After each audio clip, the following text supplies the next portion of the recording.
नमस्कार दोस्तों, आप सभी लोगों का शिव शक्ति धार्मिक स्टोरी में आप सबका स्वागत है। आज हम आपको कथा सुनाएंगे शिव और सती विवाह की बहुत ही रोचक कहानी, जिसको सुनते ही आपके सारे कष्ट सारे पाप दूर हो जाएंगे।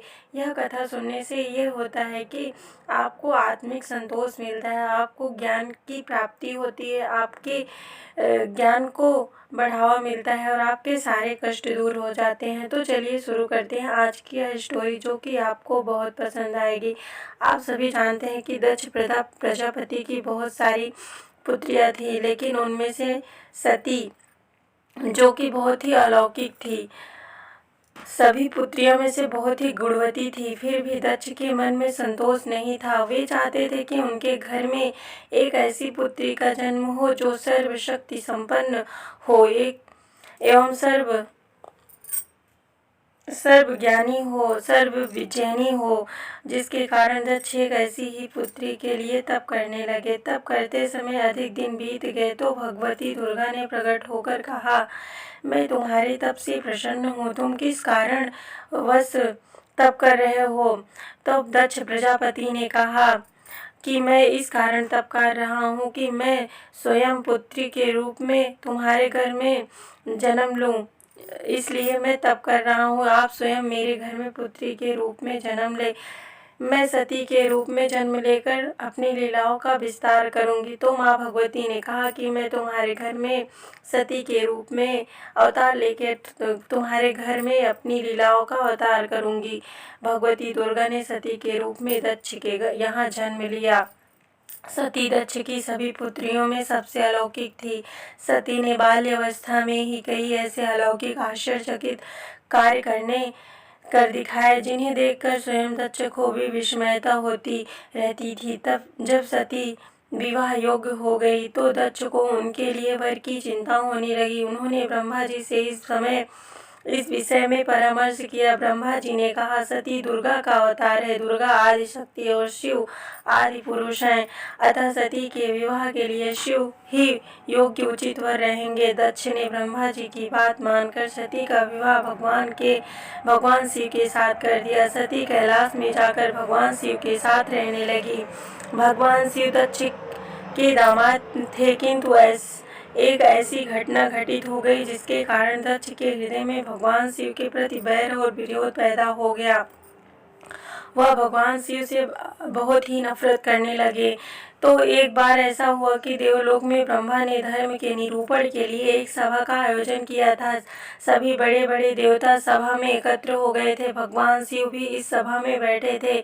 सभा मंडल में दक्ष का आगमन हुआ। दक्ष के आगमन पर सभी देवता उठकर खड़े हो गए। फिर भगवान शिव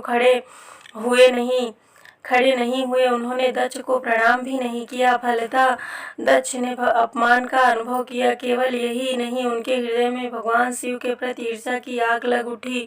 वे उनसे बदला लेने के लिए समय का अवसर ढूंढने लगे और प्रतीक्षा करने लगे। एक बार सती और शिव कैलाश पर्वत पर बैठे हुए परस्पर वार्तालाप कर रहे थे। उसी समय आकाश मार्ग से कई विमान अनखल की ओर जाते हुए दिखाई पड़े। सती ने उन विमानों को देखकर भगवान शिव से पूछा, हे प्रभु, ये सभी विमान किसके हैं और कहाँ जा रहे हैं। तो भगवान भोलेनाथ ने उत्तर दिया, आपके पिता ने बहुत बड़े यज्ञ का आयोजन किया है। समस्त देवी देवताएं इन विमानों में बैठकर उसी यज्ञ में सम्मिलित होने के लिए जा रहे हैं। इस पर सती ने दूसरा प्रश्न किया, क्या मेरे पिता ने आपको यज्ञ में सम्मिलित होने के लिए नहीं बुलाया है। भगवान शिव ने उत्तर दिया, आपके पिता मुझसे बैर रखते हैं, फिर भी वे मुझे क्यों बुलाने लगे, क्यों बुलाएंगे। सती मन ही मन सोचने लगे। फिर बोली, यज्ञ के इस अवसर पर अवश्य मेरी सभी बहनें आएंगी। उनसे मिलने हुए बहुत ही दिन हो गए हैं। यदि आप अनुमति दे तो मैं भी अपने पिता के घर जाना चाहती हूँ। मैं भी यज्ञ में सम्मिलित होना चाहती हूँ और बहनों से मिलने का शुभ अवसर भी मिलेगा मुझे। भगवान शिव ने उत्तर दिया, इस समय वहाँ जाना उचित नहीं होगा सती, तुम वहाँ पर मत जाओ। आपके पिता मुझसे जलते हैं, हो सकता है वह आपका अपमान भी कर दें। बिना बुलाए किसी के घर जाना उचित नहीं होता है। प्रिय, इस पर सती ने प्रश्न किया, ऐसा क्यों प्रभु भगवान भोलेनाथ ने उत्तर दिया, विवाहित लड़की को बिना बुलाए पिता के घर नहीं जाना चाहिए। तो सती ने कहा, क्योंकि विवाह हो जाने पर लड़की अपने पति की हो जाती है। भगवान भोलेनाथ ने सती से ऐसा कहा तो पिता के घर से उसका संबंध टूट जाता है।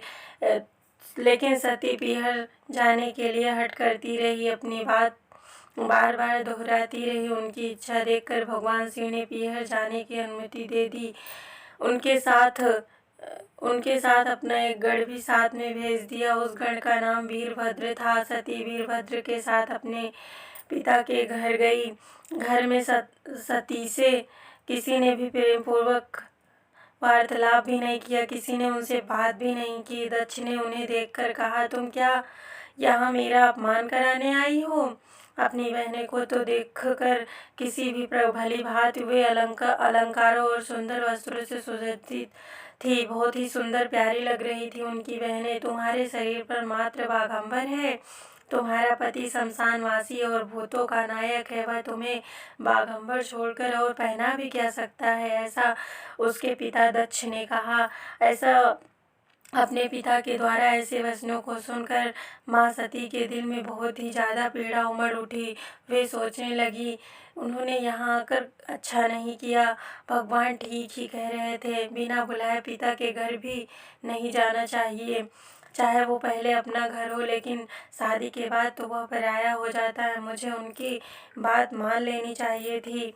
मुझे बिना बुलाए अपने पिता के घर नहीं आना चाहिए था, पर अब क्या हो सकता है? अब तो मैं आ ही गई हूँ। पिता के कटु और अपमानजनक शब्द को सुनकर सती मौन रही। वे कुछ न बोली। वे यज्ञ मंडल में गए। सभी देवी देवता और ऋषि मुनिजन सब लोग बैठे थे तथा यज्ञ कुंड में धुंधु करती हुई अग्नि जल रही थी।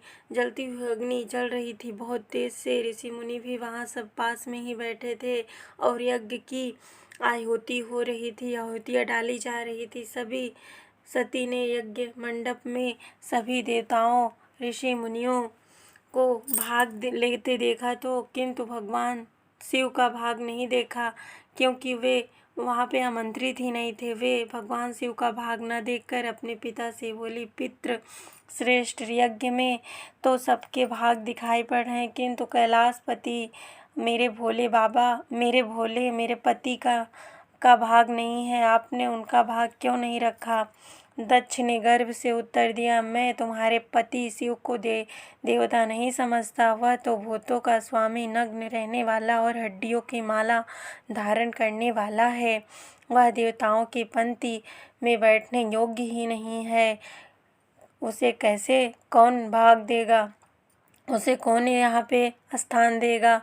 सती के नेत्र लाल हो उठे, उनके भवें कुटिल हो गए। उनका मुखमंडल प्रलय के सूर्य की भांति तेजोदीप्त हो उठा और उन्होंने पीड़ा से तिलमिलाते हुए कहा, ओह, मैं इन शब्दों को कैसे सुन रही हूँ? मुझे धिक्कार है। देवताओं, तुम्हें भी धिक्कार है। तुम भी उन कैलाशपति के लिए इन शब्दों को कैसे सुन रहे हो, जो मंगल के प्रतीक हैं और जो क्षण मात्र में संपूर्ण सृष्टि को नष्ट करने की शक्ति रखते हैं। वे मेरे स्वामी, मेरे नाथ हैं। नारी के लिए उसका पति ही स्वर्ग होता है। जो नारी अपने पति के लिए अपमानजनक शब्दों को सुनती है, उसे नरक में जाना पड़ता है। पृथ्वी सुनो, आकाश सुनो और देवताओं तुम भी सुनो। मेरे पिता ने मेरे स्वामी का अपमान किया है। मैं अब एक क्षण के लिए भी जीवित नहीं रहना चाहती। सती ने ऐसा कहा। सभी लोगों से वहां बैठे सभी लोग दंग रह गए। सती अपने कथन को समाप्त करती हुई यज्ञ के कुंड में कूद पड़ी। जलती हुई आहुतियों के साथ उनका शरीर भी जलने लगा। यज्ञ मंडल में खलबली पैदा हो गई। हाहाकार मच गया। चारों तरफ से देवता उठकर खड़े हो गए। वीरभद्र क्रोध से कांप उठे। वे उछल उछल कर यज्ञ का विध्वंस करने लगे। यज्ञ मंडप में भगदड़ मच गई। देवता और ऋषि मुनि भाग खड़े हुए। वीरभद्र ने देखते ही देखते दक्ष का मस्तक काट कर फेंक दिया। यह समाचार भगवान शिव के कानों में पड़ा। वे प्रचंड आंधी की भांति खनखल करते हुए जा पहुँचे। सती के जले हुए शरीर को देखकर भगवान शिव ने आपको भूल गए। सती के प्रेम और उनकी भक्ति ने शंकर के मन को व्याकुल कर दिया। उन शंकर के मन भगवान भोलेनाथ के मन को व्याकुल कर दिया। जिन्होंने काम पर भी विजय प्राप्त की और थी और जो सारी सृष्टि को नष्ट करने की क्षमता रखते थे, वे सती के प्रेम में खो गए, बेसुध से हो गए। वो अपना शुद्ध बुद्ध खो बैठे और सती की पीड़ा में रोते रोते बिलखते वहाँ पे भगवान शिव ने उन्मत्त की भांति सती के जले हुए शरीर को कंधे पर रख लिया। वे सभी दिशाओं में भ्रमण करने लगे। शिव और सती के इस अलौकिक प्रेम को देखकर पृथ्वी रुक गई, हवा रुक गई, पानी रुक गया, जल का प्रवाह ठहर गया और देवताओं की सांसें भी रुक गई। सृष्टि व्याकुल सी हो उठी। सृष्टि के सभी प्राणी पुकारने लगे, रक्षा रक्षा करो, रक्षा करो। भयानक संकट उपस्थित देखकर संकट के पालक भगवान शिव आगे बढ़े, भगवान विष्णु आगे बढ़े।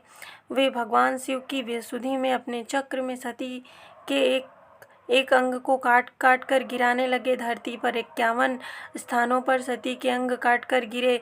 जब सती के सारे अंग कट कट कर गिर गए तो भगवान शिव पुनः अपने आप में आए। जब वे अपने आप में आए तो पुनः सृष्टि के सारे कार्य चलने लगे। धरती पर जिन 51 स्थानों में सती के अंग कट कर गिरे थे, वे ही स्थान आज शक्तिपीठ स्थान माने जाते हैं। आज भी उन स्थानों में सती की पूजा उपासना होती है। तो यह कहानी बहुत ही आनंददायक, बहुत ही कष्टदायक है। भगवान भोलेनाथ ने कितना कष्ट सहा, इस कहानी से हमें पता चलता है कि इंसान ही नहीं, भगवान के ऊपर भी कष्टों की भरमार है। ये जीवन है तो कष्ट रहता है, दुख भी रहता है, सुख भी रहता है। इस संसार में जब भगवान ही नहीं रह पाए ये बिना कष्ट के, तो हम तो इंसान हैं। तो जैसे दिन और रात होता है, वैसे ही हमारे जीवन में सुख और दुख आते हैं। लेकिन ऐसी कहानियाँ सुनने से हमारे जीवन से सारे कुछ कष्ट तो दूर होते हैं, हमारी आंखें खुलती हैं। हमें पता चलता है कि जब भगवान इस धरती पे आए और उन्होंने इतना सारा दुख झेला, तो हम तो इंसान हैं, तो हमारे नसीब में भी तो दुख ही होगा। और लोग कहते हैं कि जो नसीब में लिखा रहता है वही होता है, तो ये भी सच है। जब सती के नसीब में शिव थे तो वो उन्हें मिले, जब मिलने के बाद दूर होना था तो दूर भी हो गए। भगवान भोलेनाथ उनकी पीड़ा में तड़पते रहे, कुछ दिन तक बेसुध रहे, इधर उधर भटकते रहे। बाद में उन्हें माँ सती ने उन्हें दर्शन दिया आत्मा के रूप में और कहा कि मैं आपकी पत्नी के रूप में फिर पुनः से जन्म लूँगी। तो वो फिर से जन्म ली माँ पार्वती के रूप में। तो वो जब हिमाचल के घर में पार्वती के रूप में ली जन्म, उसके बाद उन्होंने तपस्या की भगवान भोलेनाथ को पाने के लिए।